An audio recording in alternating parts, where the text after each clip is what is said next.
वित्त मंत्री निर्मला सीतारमण ने इस साल के बजट में अर्थव्यवस्था में ग्रोथ मोमेंटम को बनाए रखने के लिए कई अहम घोषणाएं की हैं और साथ ही जो छोटे करदाता हैं, स्मॉल टैक्स पेयर्स हैं, उनके लिए एक अहम राहत का भी ऐलान किया है। इन सभी मुद्दों पर बात करने के लिए मेरे साथ हैं राजस्व सचिव संजय मल्होत्रा। एनडीटीवी में आपका स्वागत है। धन्यवाद। पहला सवाल ये, इसके पीछे सोच क्या है? आपने ये कहा है कि 1 करोड़ 11 लाख जो विवादित टैक्स डिमांड्स हैं उनको विड्रॉ करेगी सरकार। इसके पीछे थिंकिंग क्या है?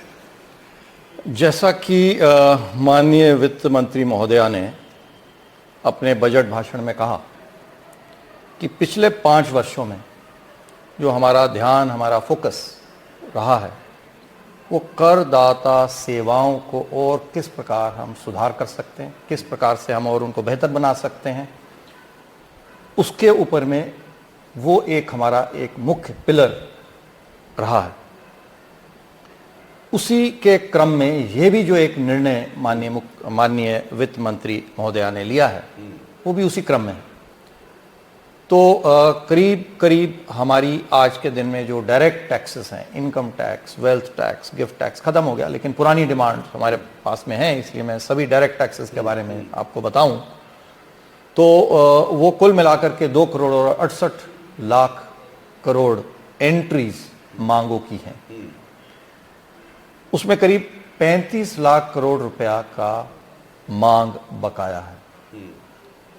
उनमें से 2 करोड़ 20 लाख 25 हजार रुपए से कम है और उनमें से जो आपने बताया 1 करोड़ 10 लाख 11 लाख जो मांगे हैं उनको समाप्त करने की घोषणा की गई है। मंशा इसके पीछे यही है कि इससे बहुत अड़चन आती थी।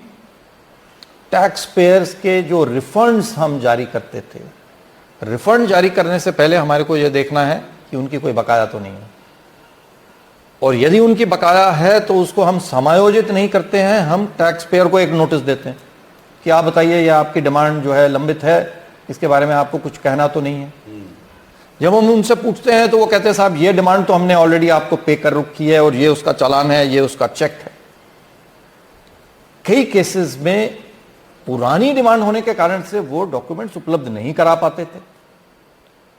कहने का मतलब यह है कि अधिकतर ये जो मांगे थी, छोटी छोटी जो मांगे 25,000 10,000 रुपए से छोटी, वो मांगे नॉन एग्जिस्टेंट हैं, फिक्टिशियस हैं, हमारे बुक्स में जरूर बैठी हुई हैं, बोल रही हैं, बकाया है, लेकिन अधिकतर केसेस में उसको करदाताओं ने अदा कर दिया गया है। लेकिन चूंकि हमारा रिकॉर्ड पहले विकेंद्रीकृत था 9-10 तक, 10-11 में हमने सीपीसी बनाया, उसको केंद्रीकृत किया। केंद्रीकृत करने के बाद में भी कुछ डिमांड्स ऐसी हैं जो रिकंसिलिएशन नहीं हुआ। टैक्स पेयर जो टैक्स डिमांड देता है वो एक सिस्टम में टैक्स पे करता है। पहले ओल्टास होता था, उसके बाद में टिन आया, वो एक आईटी सिस्टम। वो जब पे करता है तो वो सीपीसी में जाता है, वो एक दूसरा सिस्टम है। तो उसके बीच में जो कम्युनिकेशन का चैनल है कई बार वो ब्रेक हो जाता है। तो ब्रेक हो जाने के कारण में अपडेशन हमारे रिकॉर्ड में कई जगह पे वो नहीं हो पाया 10-11 और उसके बाद में भी।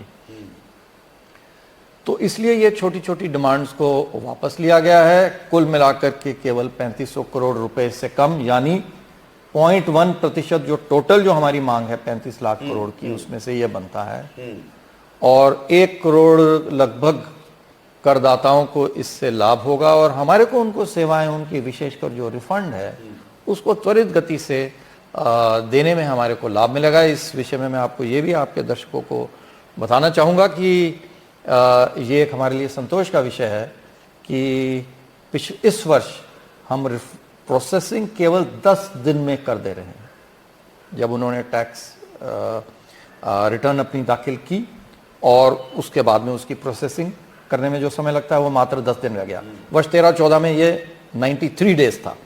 तो ये जो है ये एक इसमें बहुत हमने कमी इसमें की है और इससे और उसमें कमी होगी इस उपाय से।